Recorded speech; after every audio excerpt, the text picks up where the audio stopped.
Ooh, we're back, ladies and gentlemen. What's going on, Lucas? How you doing, man? Hey, just a long day of watching movies. But a good day. A good day of watching Hey, look here. decent This is a movies. rarity here. Yeah, In the middle of 2 film festivals, right. which have been hit and or miss, to actually go to the theaters today. Yeah, we took a break from film festivals, you guys. We currently are doing Fantastic Fest. We just jumped off of doing TIFF. We've done Tribeca. We've done Southwest. Now we're here talking about Venom. We're talking about Venom, Let There Be Carnage, which is going to be exclusive to movie theaters on October the 1st. You can go ahead and get your tickets right now. It has been already fan screened, I think maybe a few weeks back, right, Lucas? Yeah, about 2-3 weeks ago. And there was tonight our official press screening. And we're about to go and give you guys the lowdown, the skinny. We're not going to talk about any kind of spoilers, but we will give you our unfiltered opinion about this film. So, Lucas, before we even get there, I want to kind of like tease this. What were you anticipating going into this film? Craziness, absolute craziness. Look here, unlike some people out there, I really liked the first Venom movie because I thought it was a lot of fun. And this, I came into this film expecting it to be crazy. I came into it expecting it to be like action-packed. I thought it would be quick from everything we kind of heard about the movie and its runtime and the way people were attempting to criticize its runtime. So I was like, okay, quick, fast, hard-hitting action film. That's what I was expecting coming into it. Yeah, it's about was it 90 minutes total? Like an hour and 30 minutes, like straight before credits. Yeah. And there is a post-credit scene. We'll get there. We'll get there. For me, I was kind of like intrigued because Andy Serkis was directing it. And you know, I knew that they were going to have to take a different approach when it comes to like a character like Carnage, regardless of them going a PG-13 rating versus a rated R rating.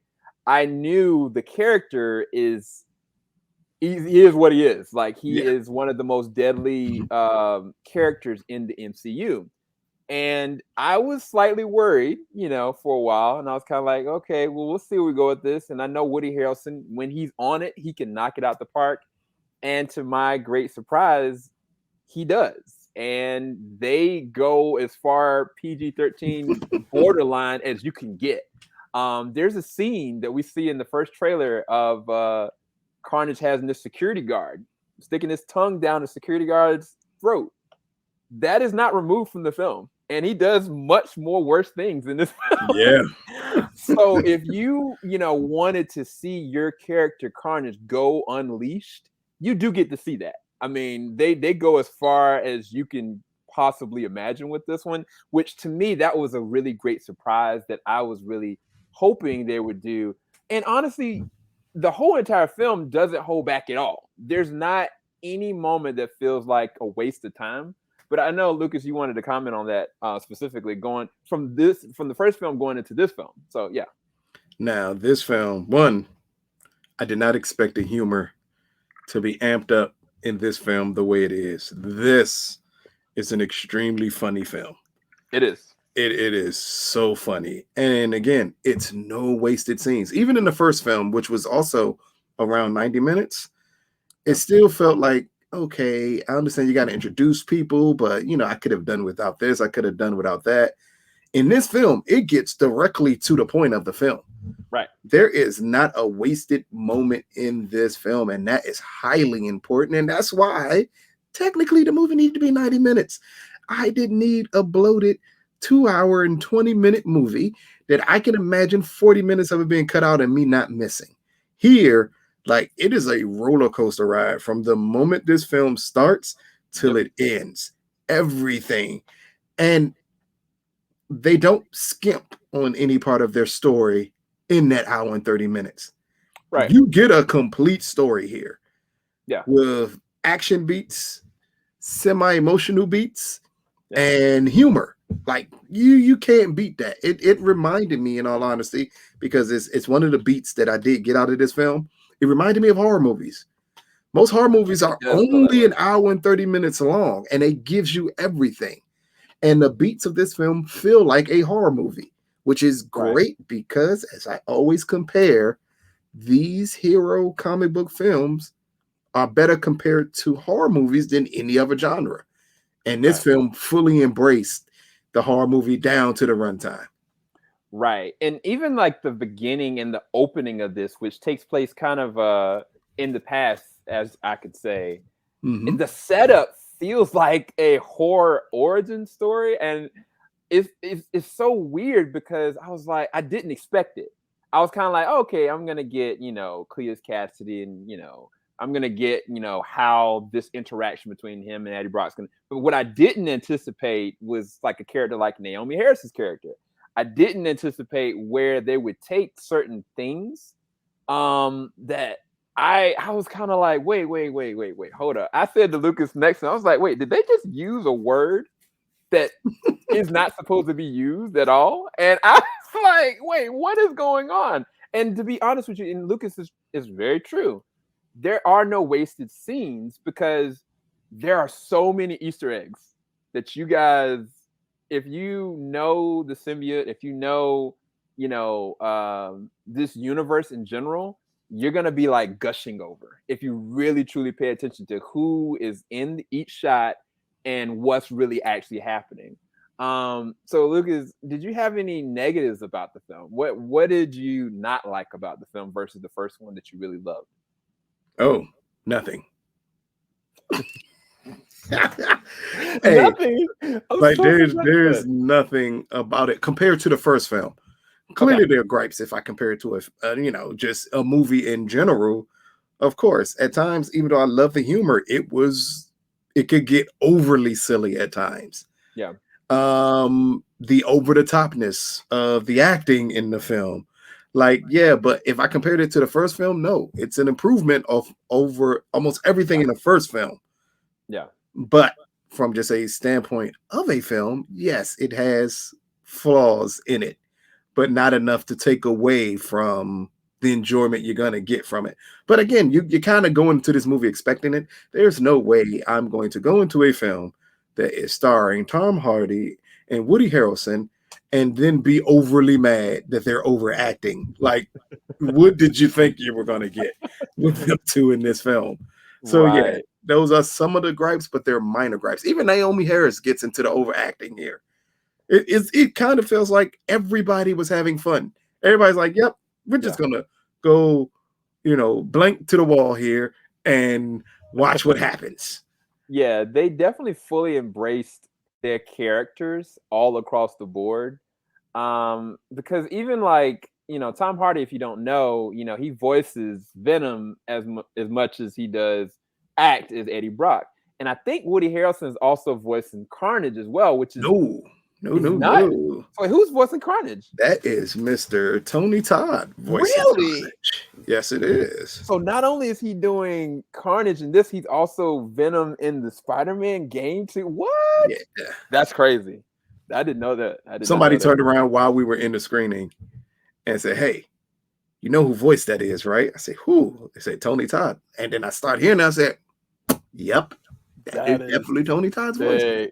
That is sick. I didn't know that. That makes, you know what? That actually works because there's an interesting paradigm shift that changes from the first film to this one in the storytelling of Eddie and the symbiote, Venom. They make a lot more emphasis that Venom is his own individual, and yes, it's a play on word that they work symbiotically. They have to be in sync, but they also are very two finitely different people.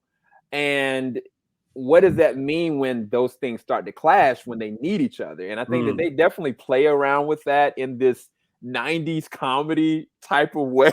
Yes. I was like, I think it felt like a 90s romantic comedy. And yet it's not romantic necessarily, but there's a lot inferred with their relationship specifically throughout the course of the film. And I think that Tom Hardy plays off of himself well. It's so weird to say. Yes.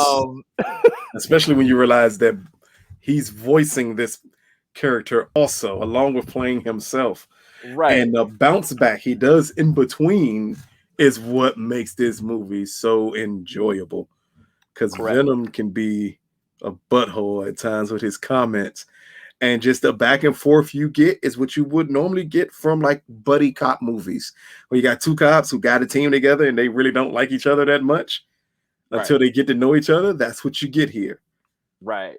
Which is interesting because it's totally different when you think about Carnage, which Carnage, Cletus Cassidy has a prime directive.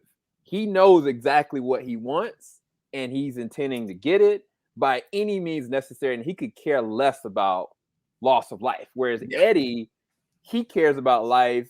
And Venom's kind of like, well, I want to do the right thing, but I want to do it my way, you know? And it makes for a very interesting finite difference between the characters. The only thing that I was going to say, which is kind of a negative and a positive for me, I loved that they went for it. Like they really truly, like some of the things that Carnage did, I was surprised that they were allowed to do in this film.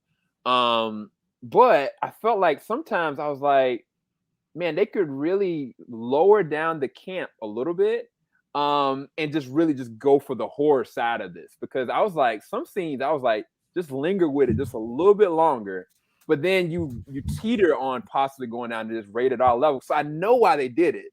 I know why they did it, but I was kind of like he's playing it so well. Like Woody is really loving his role as Cletus Cassidy, and Naomi Harris too. Like, but it's like with her character and his character, there are certain things that I was kind of like, towards the second to third act, they just kind of nip in the bud to just progress it.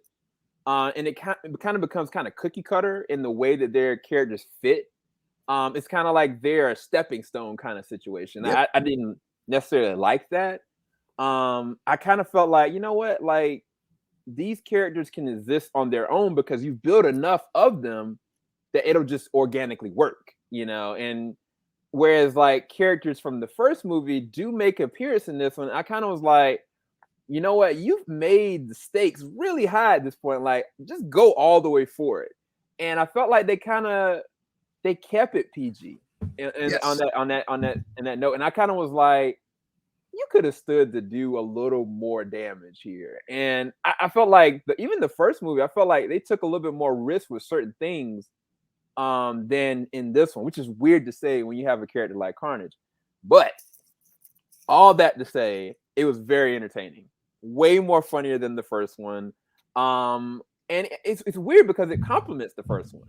That's the weird thing. Like it makes you want to be like, oh, okay, I might go back and look at the first Venom. Like, you know what? I even looked at it today. I was kind of telling Lucas, I was like, this isn't as bad as I thought it was.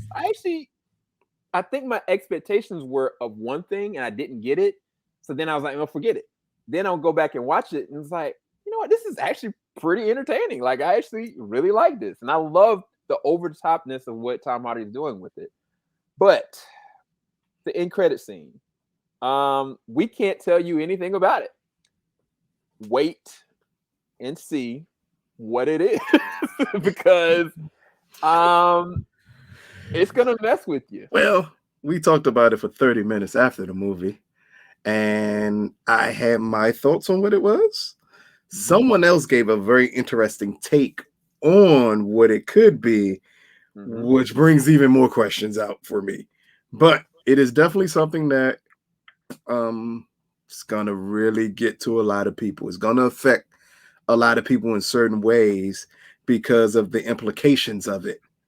And people aren't going to be prepared for those implications. Not at all. But it is a really good scene. And it sets up what we should get from Venom in the future, which is the key part here. Right. And the end credit scene key part is to really set up what we're going to get from this character in the future.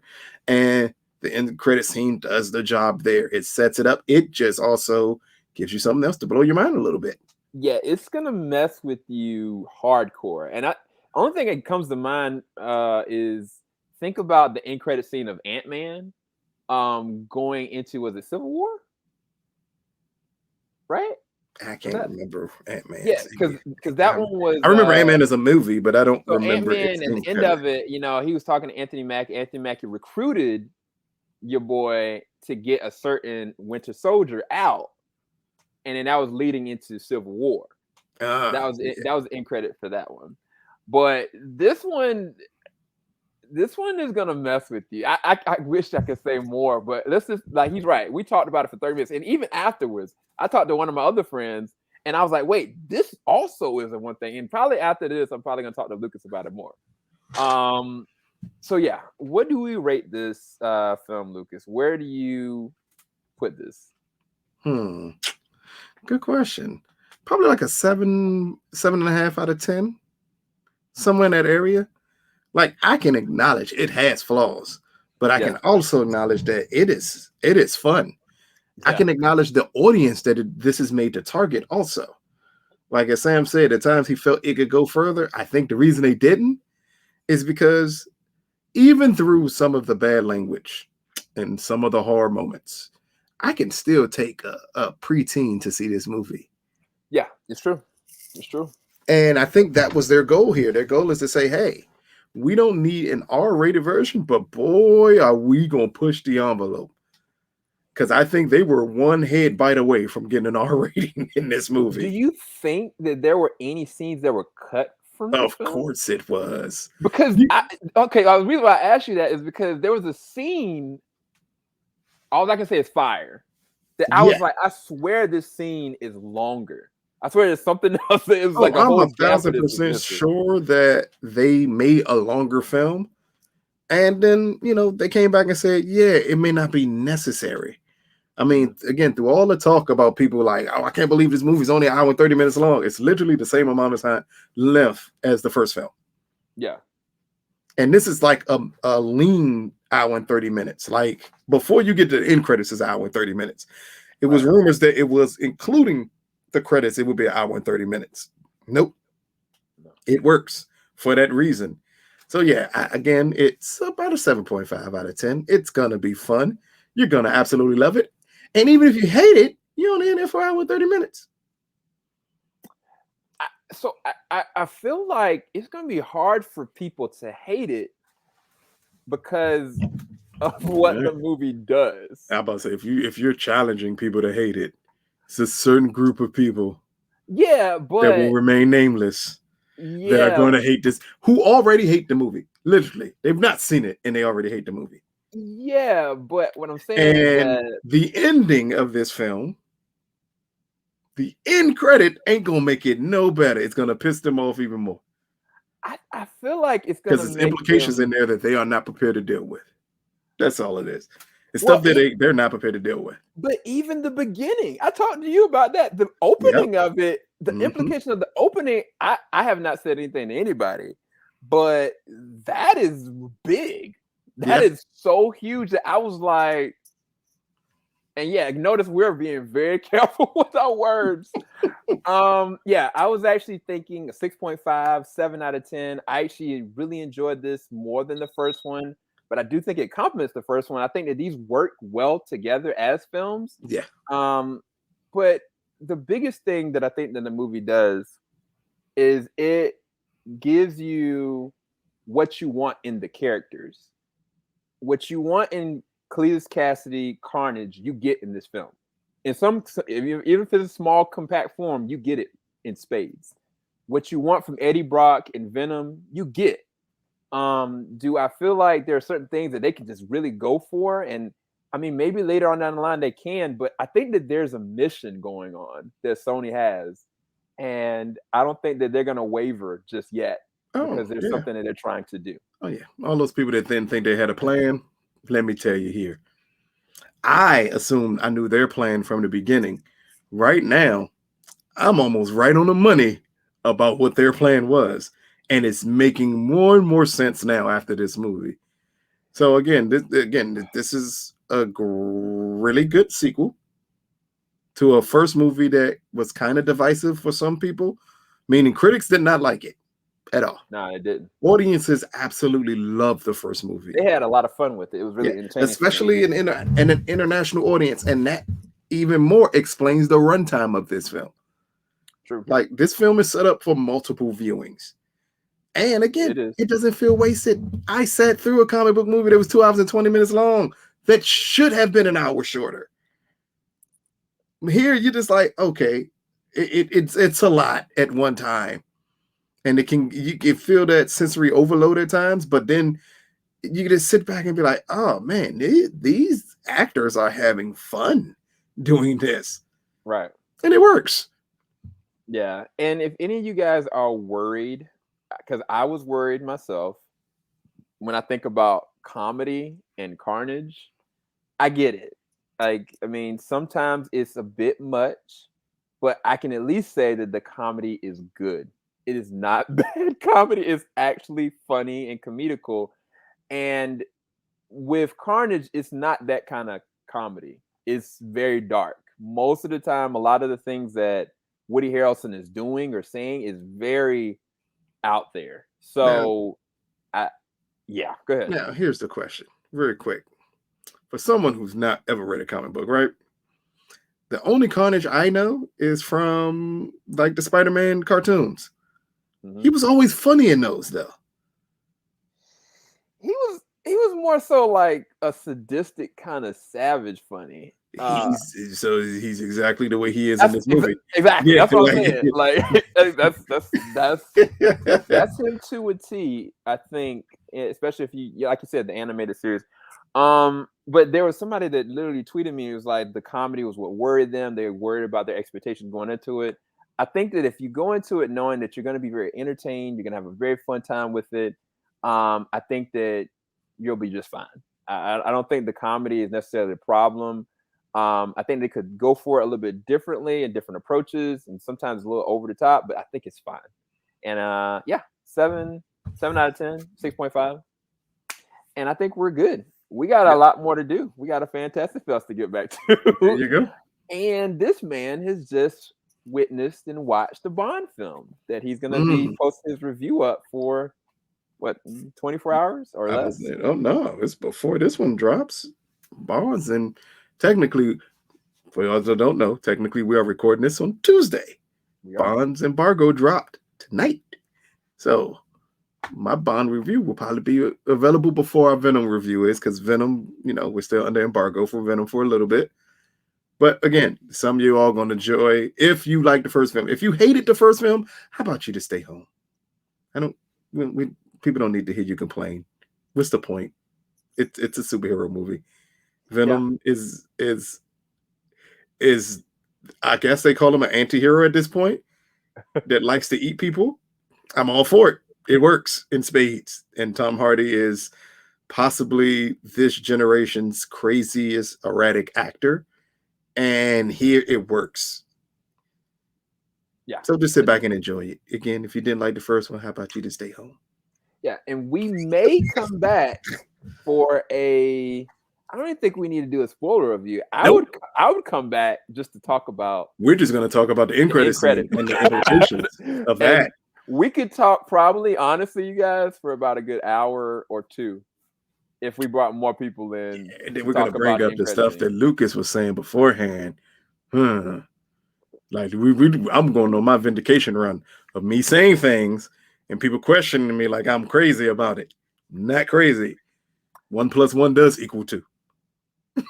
But does it though? And we're gonna be gone. We're gonna go later, guys.